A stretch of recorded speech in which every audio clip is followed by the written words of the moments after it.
우리 하나님 말씀 보겠습니다. 하나님 말씀 출애굽기 2장입니다. 하나님 말씀 출애굽기 2장 23절로 3장 10절까지 말씀입니다.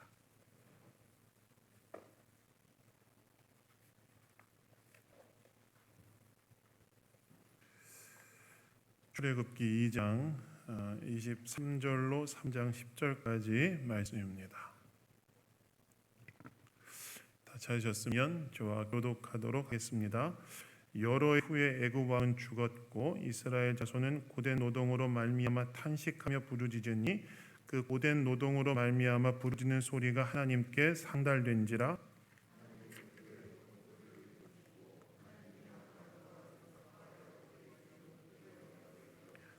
하나님이 이스라엘 자손을 돌보셨고 하나님이 그들을 기억하셨더라.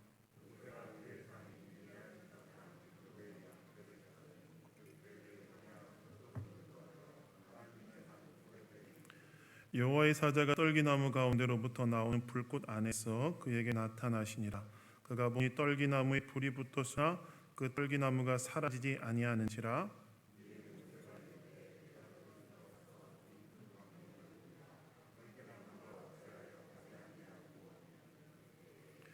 여호와께서 그가 보려고 돌이켜 온 것을 보신지라. 하나님이 떨기나무 가운데서 그를 불러 이르시되 모세야 모세야 하시매 그가 이르되 내가 여기 있나이다.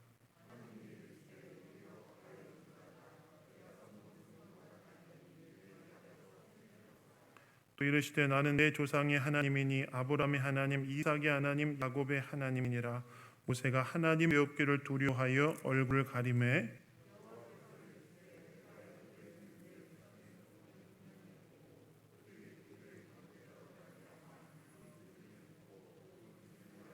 내가 내려가서 그들을 애굽인의 손에서 건져내고 그들을 그 땅에서 인도하여 아름답고 광대한 땅 젖과 꿀이 흐르는 땅 곧 가나안 족속, 헷 족속, 아모리 족속, 브리스 족속, 히위 족속, 여부스 족속의 지방에 데려가려 하노라.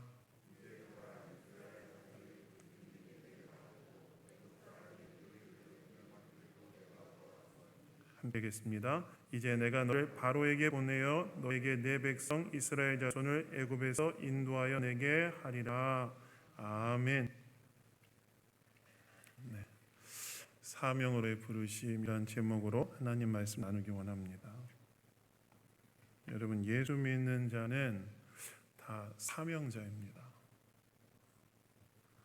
예수님을 믿는 자는 다 어떤 사람들이냐면 하나님으로부터 사명을 받은 자들이라는 거예요. 사명이라는 것은 무엇입니까? 사명이라는 말의 뜻은 마땅히 해야 할 일을 맡겨진 임무를 말하는데요. 예수 믿는 자들은 하나님께로부터 마땅히 해야 할 일을 받은 사명자들이라는 거예요. 저와 여러분에게는 하나님께로부터 받은 예수님께로부터 받은 사명이 있어요. 사명. 마땅히 해야 할 임무가 있다는 것입니다. 그럼 우리가 마땅히 해야 될 임무는 무엇이냐? 오늘 모세가 하나님께 부름을 받아 사명을 받는 장면인데요. 오늘 말씀을 통해 이에 대해 우리가 생각해 보기를 원합니다. 여러분, 오늘 본문 23절을 보시면 이렇게 나옵니다. 여러 해 후에 애굽 왕은 죽었고 이스라엘 자손은 고된 노동으로 말미암아 탄식하며 부르짖으니 이렇게 나와 있어요. 여러 해 후에 애굽 왕이 죽었고 이스라엘 자손은 고된 노동으로 말미암아 탄식하며 부르짖었다는 거예요. 여러분, 여기에서 죽은 애굽 왕은 누구냐? 죽은 애굽 왕은 누구냐면 여러분, 모세가 자기 동족 이스라엘 자손을 학대하던 애굽인에 대한 의문으로 그 애굽인을 죽인 사건이 있지 않습니까? 그런데 그것이 탈로 나서 애굽 왕에 쫓겨서 미디안 광야로 도망쳐 거기에 정착하여 살게 되는데요. 거기에 정착하여 산 지 여러 해 후에 모세를 쫓던 그 애굽 왕이 죽었다는 거예요. 그러니까 모세를 쫓았던 애굽 왕, 그 사람이 죽었다는 겁니다.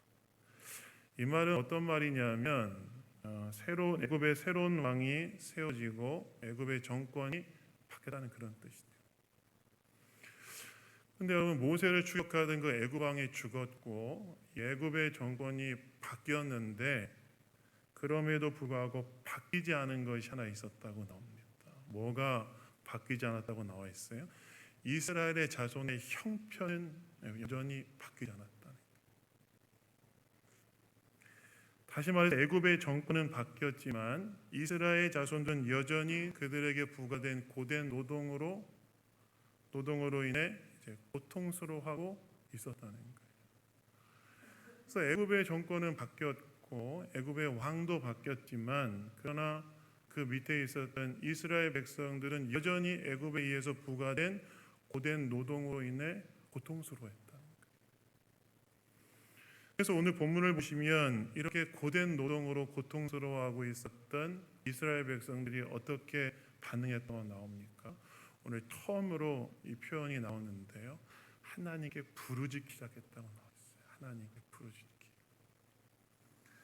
이스라엘 백성들은 그들이 직면한 이 고통스러운 상황에서 이제 하나님께 부르짖기 시작하는데, 다시 말해서 이스라엘 백성들이 그들에게 부과된 고된 노동으로 인해 더 이상 견디기 어려운 임계점에 도달하니까 이제 더 이상 견디기 어렵다고 판단하고 하나님께 부르짖고 호소하기 시작합니다.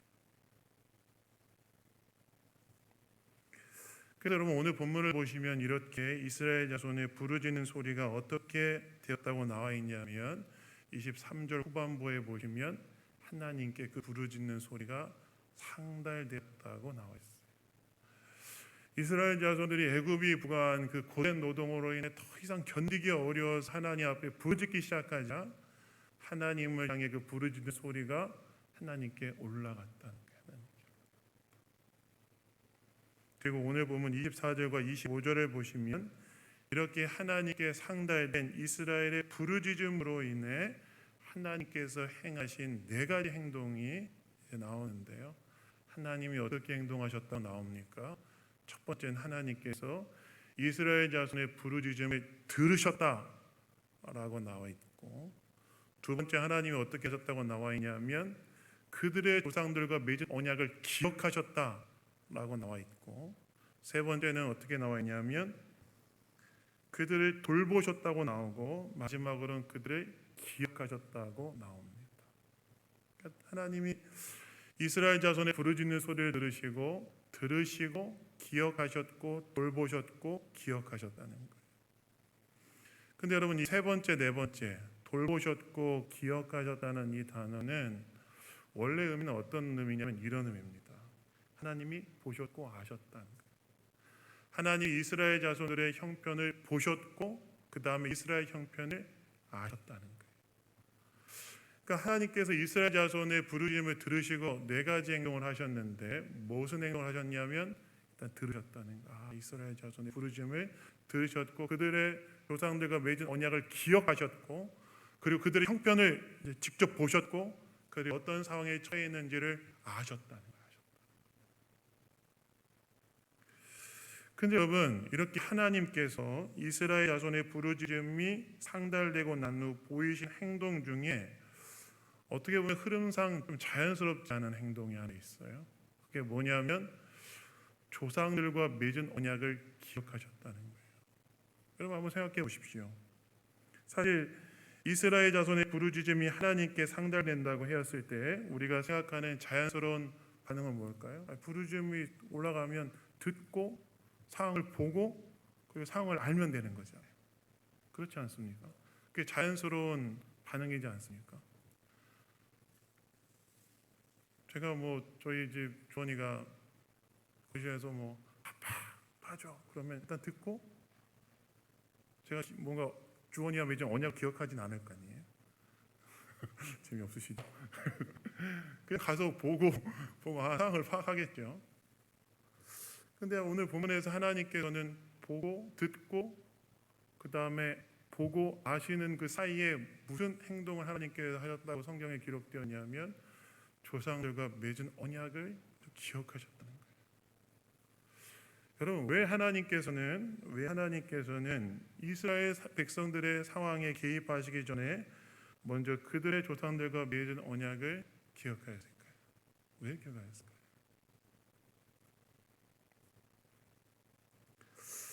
여러분 여기에는 출애굽기의 저자, 궁극적으로 이 출애굽기의 궁극적 저자이신 하나님께서 강조하고 싶으신 내용이 있으신 거예요. 그게 뭐냐면 하나님께서 고통 가운데 있는 이스라엘 백성들의 부르짖음에 반응하시고 개입하시는데 그 근거를 무엇에 두고 있냐면 그들의 조상들과 맺은 언약에 근거하여 개입하시다는 거예요. 여러분 하나님께서 이스라엘 조상들과 맺은 언약을 근거로 이스라엘 상황에 반응하시고 개입하시는 것이 왜 중요할까요? 그 중요한 이유는 무엇이냐면요, 이것이 이스라엘 백성들이 어떤 상황에 처해 있다 할지라도 희망을 잃지 않을 수 있는 절대적인 원천이 되기 때문에 그렇습니다. 왜요? 하나님께서는 어떤 분이시기 때문에 그래요? 하나님께서는 자신이 맺은 언약에 신실하신 분이시기 때문에 그 언약을 기억하시고 기입하셨다는 이 말은 이스라엘 백성들의 입장에서는 어떤 의미냐면 그들이 처해 있는 형편이 어떤 형편에 있든지 삶의 희망을 찾을 수 있는 절대적인 원천의 근거가 되기 때문에 중요하다.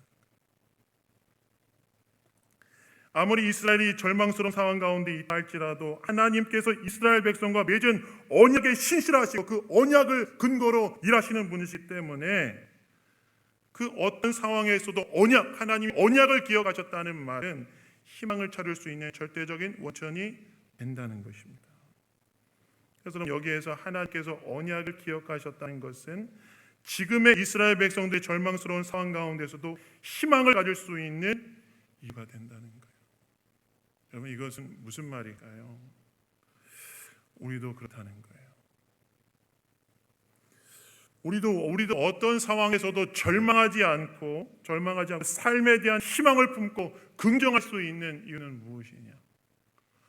저와 여러분이 어떤 상황에서도 절망하지 않고 삶의 희망을 갖고 삶을 긍정할 수 있는 이유는 무엇이냐면 하나님께서 나와 맺은 언약에 신실하시기 때문에, 다시 말해서 하나님께서 나를 포기하지 않으시기 때문에 우리는 우리 삶의 어떤 상황에서도 희망을 품고 삶을 긍정할 수 있다는 것입니다. 다시 말해서 내가 나를 포기한다 할지라도 누가 나를 포기하지 않는 거예요? 하나님이 나를 포기하지 않으시는 거예요. 하나님이. 내가 나를 포기한다 할지라도 하나님이 나를 포기하지 않으시기 때문에 하나님 나와 맺은 언약에 신실하셔서 나를 포기하지 않으시기 때문에 내가 직면한 그 어떤 상황이 절망스러운 상황이라 할지라도 우리는 나를 포기하지 않는 하나님에 대한 신뢰로 내 삶을 희망하고 긍정할 수 있다는 것입니다. 여러분 우리는 기억해야 됩니다. 하나님께서 나와 맺은 언약에 어떤 상황 속에서도 신실하신 분이심을 기억하며 그렇기 때문에 내 삶의 소망이고 삶을 긍정할 수 있음을 알아야 돼요. 무슨 말입니까? 내 삶의 소망은요 나에게 있는 것이 아니라 내 삶의 소망은 나와 맺은 언약에 신실하신 하나님께 있다는 거예요.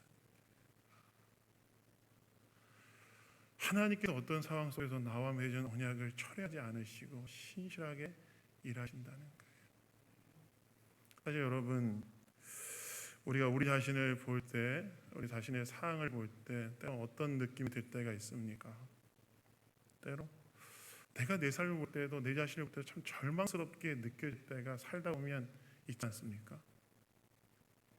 안 그러세요? 네, 저는 그래요. 저도 가끔 살아가다 보면 내 자신을 볼 때, 내 삶을 볼 때 절망스럽게 느껴질 때가 있어요. 뭔가 희망을 찾아보고 싶어도 희망이 보이지 않고 희망이 찾아지지 않을 때가 살아보는 가끔 있지 않습니까? 그래서 뭔가 기대하기 어려운 때가 있지 않습니까? 왜냐하면 기대하면 또 실망하게 될까.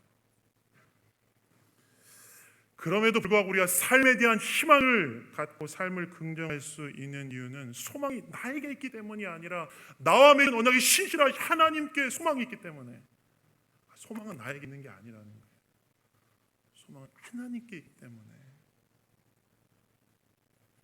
그때 그것이 우리는 어느 순간에도 삶에서 희망을 찾을 수 있고 삶을 긍정해낼 수 있는 능력을 거기서 끌어낼 수 있다는 거예요. 그래서 여러분, 사도 바울이 고린도후서 4장 8절 9절에서 뭐라고 말합니까? 이렇게 말하지요. 우리가 사방으로 우겨쌈을 당하여도 쌓이지 아니하며 답답한 일을 당하여도 낙심하지 아니하며 박해를 받아도 버림받지 아니하며 거꾸로 뜸을 당하여도 망하지 아니합니다. 왜 바울이 이렇게 얘기해요? 하나님께서 우리에게 신실하시다는 가장 분명한 증거인 예수 그리스도의 생명이 우리 가운데 있기 때문에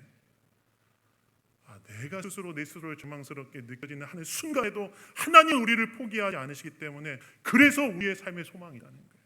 삶의 희망이 있고 삶을 긍정해낼 수 있다라는 거예요. 그래서 여러분, 저와 여러분이 어떤 상황에 직면하였다 할지라도 그 상황이 아무리 절망스럽게 느껴진다 할지라도 절망하지 마십시오.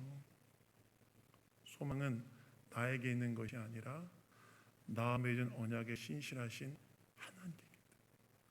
저 여러분 다 하나님과 언약 관계 속에 들어가 있다는 사실 다 아시죠? 그 언약은 뭐 아브라함 같은 사람만 관계를 맺을 거라고 생각할 수 있는데 아닙니다.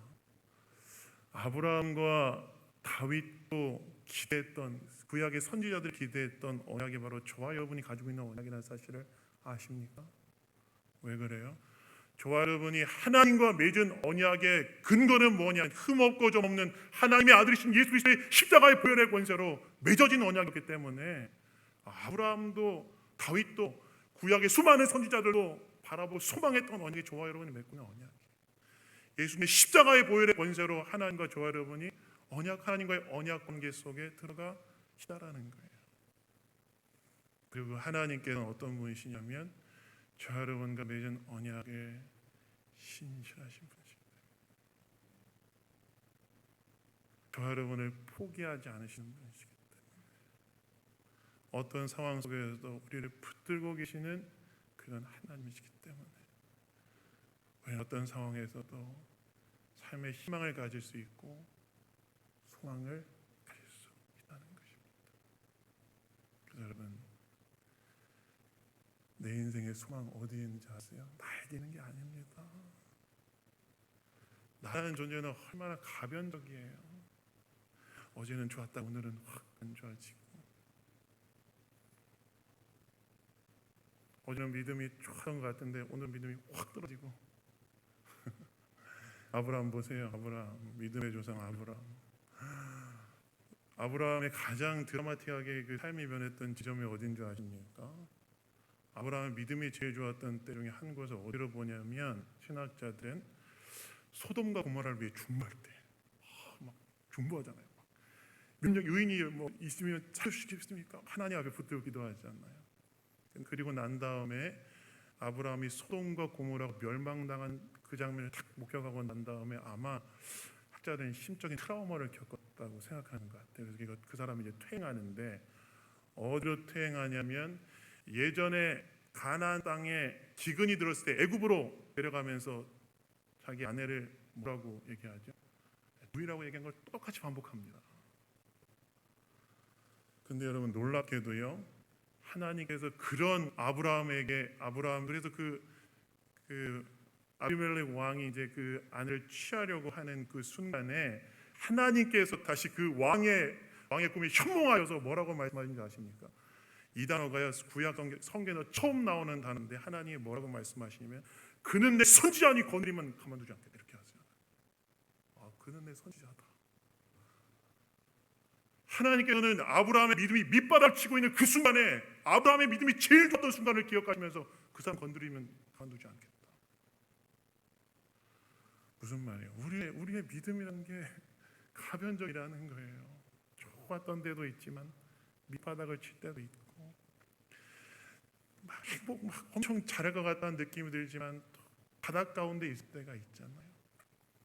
그럼에도 불구하고 저와 여러분의 인생이 어느 순간에도 우리가 인생을 희망하고 긍정할 수 있는 이유는 무엇이냐면 저와 여러분의 어떠함이 있는 것이 아니라 저와 여러분을 예수 그리스도 안에서 택하셔서 우리 삶에 신실하게 역사하시는 하나님이 우리에 대한 삶을 포기하지 않으시기 때문에, 그래서 저와 여러분의 인생에 어떤 순간에도 삶을 긍정할 수 있고 소망할 수 있다는 것입니다. 그래서 저는 여러분, 구약 성경의 아브라함 이야기를 볼 때마다 제일 감동받는 때가 어딘 줄 아십니까? 뭐 그런 때도 있어요. 그 아브라함 말년에 하나님께서 아브라함 말년에 그 딱 한 절로 요약된 구절인데, 이게 뭐냐면 하나님께서 아브라함의 노년에 범사의 복을 주셨더라. 이건 또 참 감동했대요. 나도 그랬으면 좋겠다. 그런 생각이 들었어. 근데 여러분, 제가 진짜 감동받는 내용은 뭐냐면요, 하나님과 아브라함이 언약을 맺을 때였어요. 하나님과 아브라함 어떻게 언약을 맺으세요? 하나님께서 동물의 그 대물을 반으로 탁 쪼개놓고 언약을 맺으시는데요, 그 원래 고대 근동 지방에서 언약을 맺을 때는요, 언약의 당사자가 둘 다 지나가야 됩니다. 왜요? 이 언약을 어기면 이 동물의 제물처럼 반조각 날 것이다, 이런 의미였거든요. 반드시 언약을 지켜라. 근데요, 그거 아세요? 그 동물의 그 제물의 조각난 쪼개진 그 가운데를 누구만 지나가는지 아십니까? 하나님만 지나가잖아. 때로 네가 나에게 신실하지 못하는 그 순간에는 난 너한테 신실하겠다, 이런 뜻이야, 하나님께서. 때로 너가 나에게 신실하지 못하고 네가 믿음이 약해지고 네가 어려운 순간에 직면한다 할지라도 난 너에게 신실하겠다, 하나님 이렇게 말씀하십니다. 그러니까 여러분, 저 여러분이 어떤 순간에도 삶을 희망하고 긍정하고 소망할 수 있는 이유는 무엇이냐? 저와 여러분의 인생대로 너무나 깊은 절망 가운데, 어둠 가운데 통과한다 할지라도 그 순간에도 삶을 희망하고 긍정할 수 있는 근거는 무엇이냐? 바로 저와 여러분 예수 그리스도를 통하여 저와 여러분과 맺으신 하나님의 신실하신 사랑, 하나님의 그 신실하심이 여전히 저와 여러분의 인생의 밑바닥에서 흘러가고 있기 때문에 우리가 어느 순간에도 삶을 희망하고 소망할 수 있다는 것입니다. 그래서 여러분, 어떤 순간에도 절망하지 마십시오. 하나님께서 우리와 맺은 언약에 신실하셔서 우리가 함께하고 계십니다. 아멘 안 하시고 하실 거면 제대로 하시고, 안다 날 덥고 졸리고 코로나도 극성이고 비도 오고 그렇다 할지라도 하실 거면 하시고 말 거면 말고, 서로 이렇게 들어오실 때 저 밖에서 합의를 하고 오세요. 오늘은 아멘을 크게 하자, 크게 하지 말자, 합의하고 들어오세요. 그래서 여러분, 하나님이 함께 하십니다. 저기 세 분 나가셔가지고 분단별로 세 분 나가셔서 합의하고 오세요. 그래서 하나님이 함께 하신다. 저도 목회자로 살면서요, 때로 내가 하는 목회 앞에서 참 제 스스로를 볼 때 절망스러울 때가 있어요. 나라는 인격의 한계와 역량의 한계를 가지고 있는 자를 통해서 하나님이 크신 일을 해야 된다고 생각할 때마다 절망스러울 때가 있어요. 근데 그 가운데로 제가 소망을 품을 수 있는 이유는 내가 하는 게 아니지, 하나님이 나를 세우셨으면 하나님이 하시는 거지. 아멘.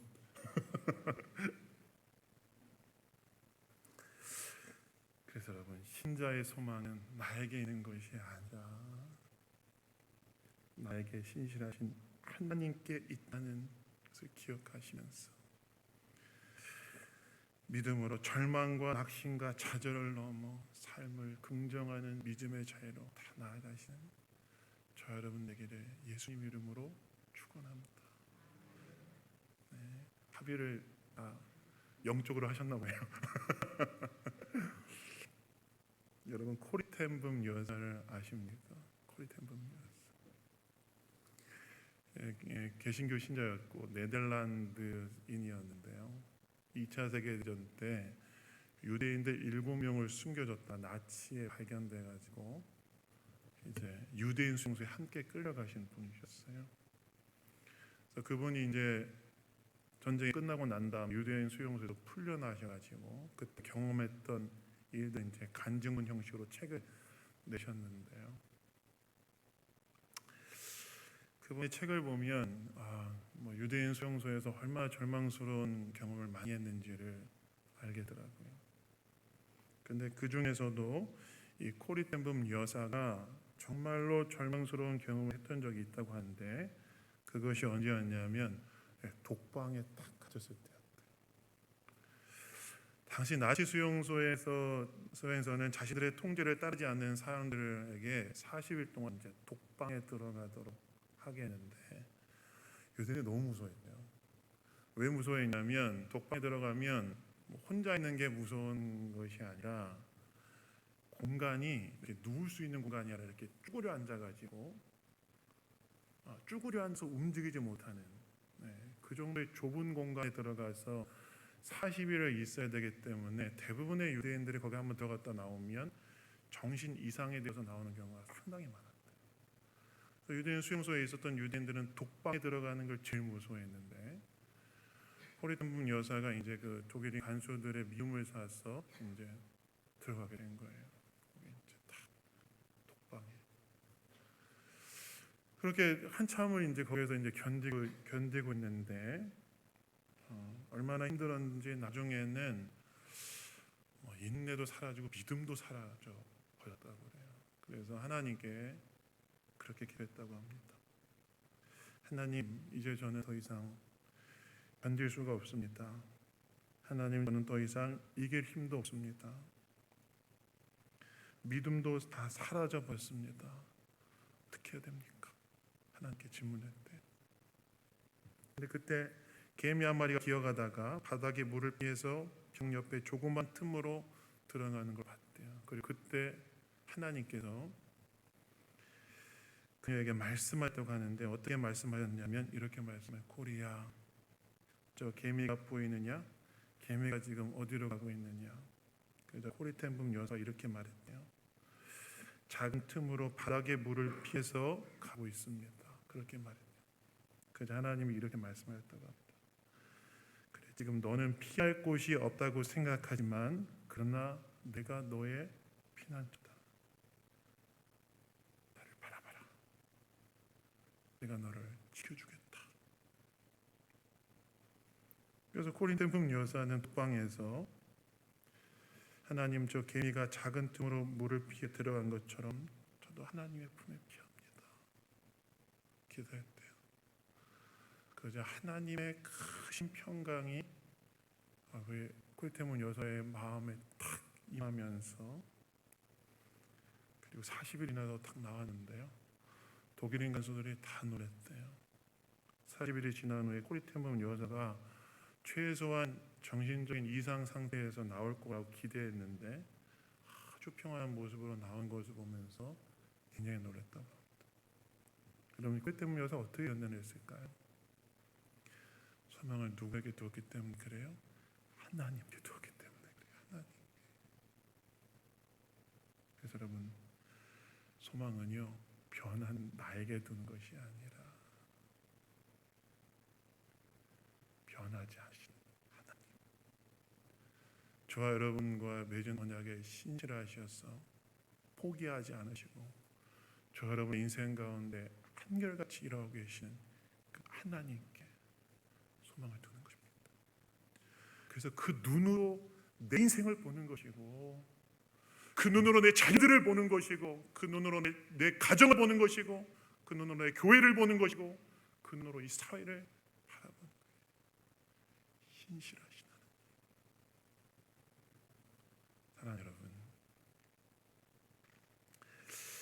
저와 여러분은 예수 그리스도를 통하여 저와 여러분 언약을 맺으신 하나님의 신실하심이 어느 순간에도 철회되지 않고 저와 여러분의 인생 가운데 한결같이 부어지고 있다는 사실 믿으십니까? 그래도 조금 이번엔 좀 맞춰서 하시네요. 아멘 이렇게 하시는데 맞습니다. 한결같은 하나님의 신실하심이 어느 순간에도 철회되지 않은 하나님의 신실하심이 저와 여러분의 인생의 이면 가운데 계속해서 흘러가고 있다는 그 사실을 믿으시고 그래서 어떤 절망스러운 순간에도 하나님의 일하심을 기대하며 삶을 긍정하시고 희망을 거기에서 찾으시는 여러분 다 되시기를 예수님 이름으로 축원합니다. 여러분 오늘 본문을 보시면 이렇게 하나님께 고통 가운데 부르짖는 이스라엘 자손들의 부르짖음을 들으시고 하나님께서 그들을 구원하기 위해 행동하기 시작하시는데요. 어떻게 행동하셨다고 나오냐면 미디안 광야에서 장인의 양떼를 치고 있던 모세에게 찾아가셨다고 나옵니다. 여러분 왜 하나님께서 모세에게 찾아가셨을까요? 고통받고 있는 이스라엘을 구원하기 위한 하나님의 도구로 모세를 사용하기 위함이었죠. 그래서 여러분 오늘 본문을 보시면 목초지를 찾아 호렙산으로 양떼를 데리고 이동한 모세에게 하나님께서 나타나셨다고 나와 있는데 어떻게 나타났다고 나옵니까? 불타는 떨기나무로 나타나셨다고 하는데 저는 이 용어가 적절하지 않다고 생각합니다. 불타는 떨기나무, 불이 붙었지만 타지 않는 떨기나무가 정확한 표현이라고 생각합니다. 재밌지 않으시군요. 전 되게 제가 보니까 저의 개그 코드와 저기서 이용화 과사님 고개를 절절하고 계신데 불이 붙었지만 타지 않는 떨기나무 속에 하나님께서 자신을 탁 계시하시는데 여러분 이게 왜 하나님 이렇게 보여주셨을까요? 이것은요 이스라엘 백성을 구원하시고자 하신 하나님의 뜻을 시각적으로 보여주기 위함입니다. 여러분 떨기나무는요 당시 광야에서 너무나 흔하게 보기 쉬운 작고 볼품없는 나무였다고 합니다. 그러니까 너무 흔하게 봤던 나무였어요. 그런 나무에 하나님께서 불꽃으로 임하셨는데 타지 않았다는 거예요. 이건 뭘 의미하냐면 떨기나무는 여러분 이스라엘을 상징합니다. 작고 보잘것없고 볼품없죠. 근데 불로 임했다는 것은 무엇이냐면 지금 이스라엘 백성이 불같은 시련 가운데 놓여져 있다는 거예요. 그게 지금 이스라엘의 상태라는 거예요. 그런데 또 이 불은 또 뭘 상징하냐면 하나님을 상징합니다. 하나님을 상징. 그래서 하나님께서 고통받고 있는 이스라엘 백성과 함께 하심으로 그들이 불과 같은 시련이 있지만 그들 타지 않게 하겠다. 이런 뜻이었다는 거예요. 하나님께서 고통 가운데 있는 자기 백성과 함께 하시고 그들의 구원에 대한 하나님의 계획을 모세에게 시각적으로 탁 보여주신 거예요. 그리고 불이 붙었지만 타지 않는 떨기나무를 보려고 가까이 다가오는 모세에게 하나님께서 뭐라고 말씀하세요? 이렇게 말씀하셔요. 모세야 가까이 오지 말아라. 네가 선 곳은 거룩한 땅이니 내 발에 신을 벗어라. 이렇게 말씀하세요. 여러분 하나님께서 왜 신을 벗으라고 했을까요? 왜 신을 벗으라? 하나님께서 신을 벗으라고 하신 이유는 무엇이냐면요. 고통받고 있는 이스라엘 백성을 모세를 통하여 구원하려고 하신 계획을 갖고 계셨는데 그에게 먼저 필요한 것이 바로 신을 벗는 게 필요하게 됩니다. 신을 벗는다는 것은 무슨 말일까요? 두 가지 의미가 있습니다. 한 가지는요. 하나님의 하나님 되심을 알고 예배하는 자가 되라는 그런 말이에요. 여러분 구약에서요. 성막에서 제사장들이 봉사할 때는요 다 어떻게 봉사하는 줄 아십니까? 신을 벗고 봉사했어요. 하나님에 대한 경외심의 표현으로 신발 벗고 봉사했습니다. 그래서 신을 벗으라는 말은 하나님을 예배하는 예배자가 되어야 된다는 표현이었어요. 그 다음 두 번째로 신을 벗으라는 말은 무슨 말이었냐면 하나님 권위자로 모시라는 말이었어요. 왜 그러냐면 당시의 고대 사회에서는 권위자에 대한 예법으로 종들이 주인 앞에서 신을 벗었기 때문에 그래요. 그러니까 하나님께서 모세에게 신을 벗으란 말은 자신을 권위자로 고백하고 받아들이라는 명령이었습니다. 다시 말해서 하나님께서 사명을 주시기 위해 모세에게 찾아오셨지만 사명을 주시기 전에 먼저 그에게 요구하시는 것은 신을 벗으라는 명. 즉 하나님을 예배하는 예배자이자 또한 그분을 권위자로 모시는 종의 자리에 서라는 명령이었다. 다시 말해서 하나님을 주권자로 모시라는 그런 명령이었다는 것입니다. 하나님과 그러한 관계가 세워져야만 사명을 감당할 수 있기 때문에 그래요. 그래서 여러분 하나님께서 우리에게 사명을 맡기시기 전에 먼저 요구하시는 것이 있다는 거 아십니까? 뭘 요구하시느냐? 하나님께서 우리에게 뭘 요구하시냐면 하나님을 주권자로 딱 모시기를 원하세요. 하나님의 주권자로. 그것이 중요합니다. 하나님께서 우리가 예배할 예배의 대상이면서 동시에 우리에게 순종을 요구하실 수 있는 권위자, 그분을 우리의 인생의 주권자로 모시라는 거예요. 주권자로 하나님을 만나고 고백하기를 하나님께서 원하시다는 거예요. 근데 여러분, 사실 우리는 어떤 사람들입니까? 사실 우리는 어떤 사람들이냐면 하나님을 다 이렇게 주권자로 만난 사람들이잖아요. 왜요? 우리가 예수 그리스도를 영접할 때 우리는 그분을 누구로 영접합니까? 저와 여러분 예수 그리스도를 믿음으로 영접할 때 저와 여러분 예수 그리스도를 누구로 영접하냐면 구원자이자 주인으로 영접하는 거 아니겠습니까? 구주로 영접했다면서요. 다시 말해서 예수님을 영접할 때 그분을 저와 여러분의 주권자로 모신 거라는 거예요. 다시 말해서 예수님을 영접할 때 저와 여러분의 삶의 주인이 바뀌었다는 거예요. 여러분 혹시 사형이라는 전도서 책자 보신 적 있으세요? 사형이라는 전도서 책자. CCC라는 대학생 선교단체에서 나온 책자인데 마지막에 보면 여러분 그림이 하나 딱 나옵니다. 의자 그림. 보신 분 계세요? 의자 그림. 그래서 예수님을 영접하는 것의 의미에 대해서 설명해 주면서 의자 그림이 나오는데 이렇게 의자에 예수 믿기 전에는 누가 앉아 있냐면 내가 앉아 있어. 나. 그 예수님을 영접할 때 그 의자 그림에 누가 앉아 계시냐면 예수님이 앉아 계시고 나는 그 밑에 앉아 있습니다. 예수님을 영접하는 그 순간에 저와 여러분의 뭐가 바뀌었냐면 삶의 주인이 바뀌었다는 거예요. 나에게서 예수님으로. 그러면 누구의 뜻이 저와 여러분의 제일 중요한 것이 됩니까? 예수님의 뜻이 제일 중요하게 되는 것이죠. 그래서 여러분 우리가 사명자로 서기 전에 먼저 통과해야 될 지점은 무엇이냐면 하나님을 예배의 대상이자 권위의 대상, 즉 주권자로 고백하는 자리를 통과해야 한다. 이것이 바로 하나님께서 모세에게 명령하셨던 신을 벗으라는 명령이었다는 거예요. 사랑하는 여러분, 그래서 저 여러분은 하나님 앞에서 신을 벗었습니까? 신을 다 보셨어요? 진짜 신발 말고 여러분 신을 보셨습니까? 하나님을 저와 여러분의 삶의 주인의 자리에 모시고 살고 있습니까? 예수님의 주되심을 철저하게 고백하며 살아가고 있습니까?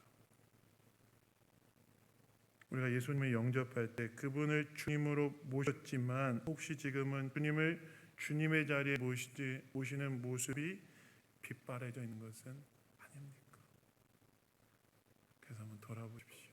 예수님을 주님의 자리로 모셨는지. 바로 그 자리가 우리가 사명자로서의 부르심을 받을 때 반드시 통과해야 되는 자리라는 거예요. 그리고 난 다음에 사명을 주세요. 짧게 얘기하자면 하나님 주신 사명은 무엇이었느냐? 모세에게 주신 사명은 억압 가운데 놓여 있는 이스라엘 백성들을 그 가운데 건져내는 사명이었죠. 이것은 뭘 말하냐면 인간 이하의 삶을 살던 이스라엘 사람들에게 인간적인 삶을 살도록 하게 하라는 부르심이었어요. 우리의 부르심도 마찬가지예요. 고통 가운데 있는 사람들이 그들의 인간적인 삶을 살게 하도록 하는 부르심이 우리 가운데 있어요. 그러나 그 본질에는 뭐가 있냐면 인간의 본질적으로 옥죄 있는 것이 죄의 문제이기 때문에 죄의 문제부터 사람을 자유케 하는 복음 전파의 사명이 저 여러분 가운데 있다는 것입니다. 제가 이 설교문을 너무 많이 썼나 보네요. 지금 9시 57분인데 끝내겠습니다. 우리는 그래서 다 어떤 사람들이냐? 다 사명자입니다. 하나님께 주신 사명이 있어요. 하나님께서 이스라엘 자손의 고통을 보시고 모세를 부르신 것처럼 세상을 구원하는 일에 우리를 쓰시기 위해 부르셨습니다. 이 부르심에 순종하게, 이 부르심에 반응하게 먼저 하나님을 주권자로 모신 그 자리를 통과해야 됩니다. 저 여러분의 삶의 주인의 자리에 누가 있습니까? 하나님을 다시 모시고 주님이 우리에게 허락하신 부여하신 명령, 세상에 잃어버린 영혼들 구원하고 하나님 나라를 확장해 나가는 이 사명이 다 귀하게 쓰임 받으시는 저 여러분 되시기를 예수님 이름으로 축원합니다. 오늘 기도하겠습니다. 하나님 아버지, 오늘 또 말씀을 통해서 이야기해 주시니 감사드립니다. 하나님의 주권자 되심을 온전히 인정하고 세상을 구원하신 하나님께 주신 사명이 우리에게 있음을 고백하며 주님께 더 온전히 순종하는 자를 될 수 있도록 인도하여 주시옵소서. 모든 것 주님께 감사드리며 우리를 구원하신 예수님 이름으로 기도드렸습니다. 아멘.